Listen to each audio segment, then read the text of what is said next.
missed week 2 entirely. We didn't see him at all. So this is going to be our first time seeing him in Season 2 of ESL. These guys always give us a good show. Hopefully they manage to perform just as well for us today. I do expect this one to go down to 3-2, possibly last round. My worry is content that we see. F0xy in Season 2 hasn't really played very well in the first games of both weeks. He can't really afford to do that against Nivek's Raiden, not in Game 1. So first hit here is going to be crucial. And that's that already the respect. But F0xy runs back, I think, originally intending just to get an orbiting hat, but Nivek runs straight into it. On there, F0xy with a wake-up standing one. That's something that Kung Lao can really get mileage out of. If you respect the wake-up spin so much, wake-up button presses are totally a thing you have to worry about. But then Nivek does the exact same thing back, but drops his combo. Very unfortunate there, because it was actually a really smart delayed wake-up, but unfortunately just waiting a little bit too long, getting the punish, but then dropping it, giving F0xy that meter burn spin on the frustration jump perhaps. But right, a game of who puts who in the corner. F0xy gets out because of the environment interaction. Okay, but it's not even the fact that he gets him out of the corner. Look at the distance it covers him there, and he's so far out of the corner that even a Superman from that side is going to keep him comfortably mid-screen where he's not going to get vortex. I actually believe that Nivek's intention there was to do a air Superman. Unfortunately, got it just slightly too late and kept himself in the corner. We sometimes see him just whiff a full screen Superman just to get out of the corner. Yeah, very few characters can really. Because Tempest having you in the corner is never a fun time. But that was a really precision forward one, really well placed there from Nivek, and that's the strength of Raiden. He has pretty much the most corner carry out of everyone, and F0xy just, wow, fighting his way away from that was just incredible spacing from F0xy there, just making sure those 3 normals just ever so slightly out of range of the orb, but Nivek forced to use his bar. I mean, no bars left here to make this comeback. Nivek being on the defensive, giving him the orbiting hat pressure. That is one of the guaranteed things. F0xy going in for a grab, but Nivek getting hit by the hat anyway, so that's going to give him more damage than he was originally F0xy uses 2 bars and that pressure, gets only about 20% damage. It's not so bad, but Nivek definitely still in this. He just has to watch out that he doesn't get hit by a random tag like that. Perfect forward 2 from F0xy, but that will be Game 1 swiftly to F0xy Grampa. I mean, that was a clean Game 1. I mean, unfortunately, I think F0xy just generally played a bit more solid than Nivek. Nivek had a couple of chances there, but he did drop those confirms.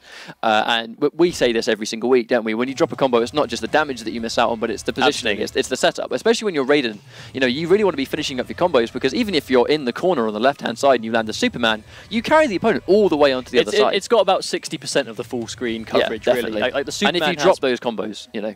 Well, the Superman dive, I think, as a single special attack, has the most corner carry in the game of anything. I'm pretty sure it does, yeah. Yeah, I can't think of anything off the top of my head. If you guys know of any moves that are more corner carry, make sure to let us know on Twitter. Well, I definitely think that, you know, it wasn't that Nivek, you know, it's not like change character territory. He's gone straight for Thunder God. He realized that he just needs to play a little better. I think it's just a tough neutral game for Raiden, because Raiden's all highs, and Kung Lao has a really good down 4. Kung Lao hits a down 4, his game starts, his pressure starts.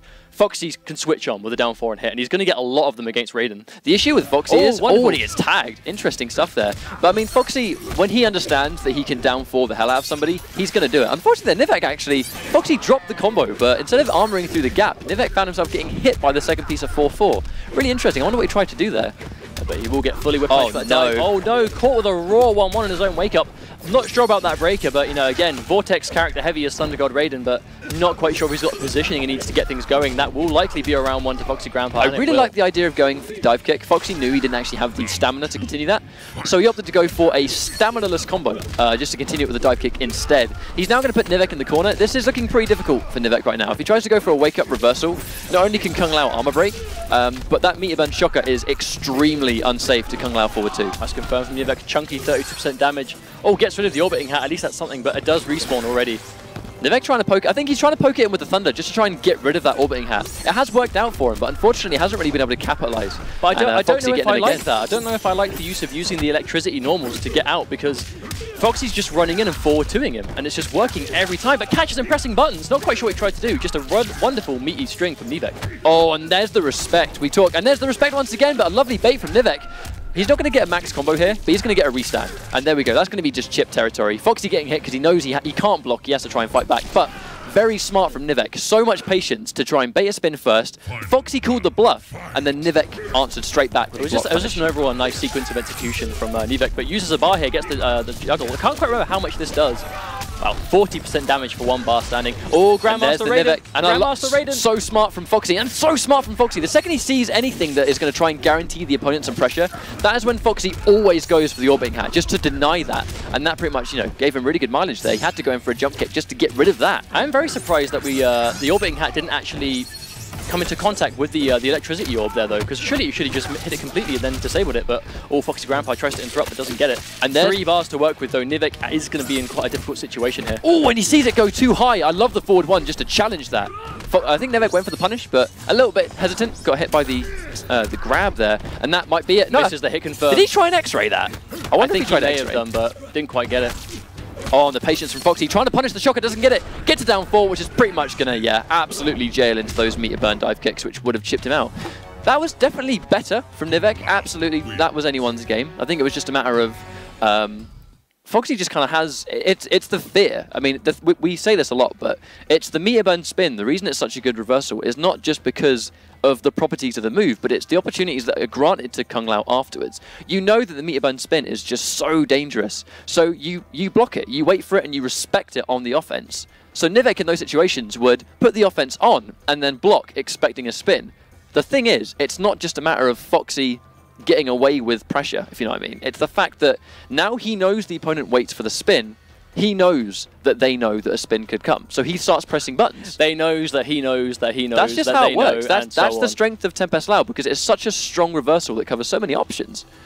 Foxy knows when people are respecting it, and it just gives him free pressure. But that's what I mean. Like, it's not even a case of you know the spin's coming, so you're waiting for it. It's Foxy knows you're waiting for it, so he's just going to press buttons at times that you normally won't be able to, but because it's Tempest Lao, because he cannot be armor broke. It's so easy to go, oh, what is he pressing buttons for? I'm plus, I'm this, But then you realize it's because you're waiting for a spin that starts up in 7 frames. Mind games, you know, it's all about the mind games. It's all about whether you're in the mind of your opponent. And if you're in the mind of your opponent and you're pressing buttons when you shouldn't be and it's working, you know that you're doing your job right. And that's just the strength of Tempest Lao's reversal. You know, almost above other characters. But here we go. It's going to be game 3. Is Foxy going to clean sweep Nivek here, or is Nivek going to pull this one out? I mean, it will be a rough start for Nivek going into Season 2 if he does lose round 1 to Foxy here, but you know, if he can bring this back 3 games, then I can imagine that being quite an upset.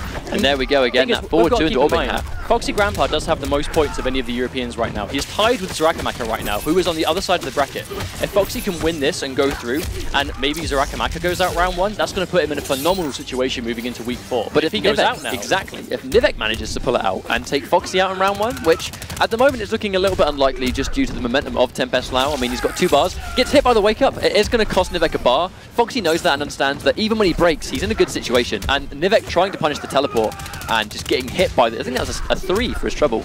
Match point, F0xy Grampa. Nivek looking just completely flustered right now. F0xy Grampa is completely just all over him. I mean, this is definitely not how I saw this set going. This is definitely not how I sort of predicted this set to go, but catches the jump back, but oh no, confirm. 9% damage just will not cut it at this point. That's the thing, I mean, Nivek is catching a lot of hits here, but it's off normals and strings that don't really hurt very much. I mean, that's going to be a respectable 25% damage. Foxy's now in the corner with no meter, and then here comes Nivek. But then Foxy acknowledging that he staggered the string and goes in for pressure of his own. Oh, Nivek hits buttons after block down 1. I don't know what that is on block, but F0xy Grampa got caught by it. Hard knockdown. He 14% damage. No, unfortunately, he puts himself right in the corner with that neutral jump punch. I seriously don't think that was intentional. I just don't quite understand the low level of damage output. I mean, 27 hits, 14%, that doesn't quite add up to me. I think it's because the string hits so many times, it's just going to go absolutely nuts on the damage scaling. Headbutts and orbiting hats straight away, that can't be comfortable. Unfortunately, Foxy's pretty much going to build a bar. He's going to go into the string into orbiting hat now, and there we go. He knew that by just casting the orbiting hat, he's going to build the meter for meter burn orbiting hat, and that's guaranteed death for Nivek. Unfortunately, he is going to go home. Foxy takes that 3-0. But, you know, it's good to see Nivek back. It's just unfortunate that those little kind of clutch pieces of execution that potentially would have put the odds in his favor and putting Foxy in the corner, you know, and that would have been better off.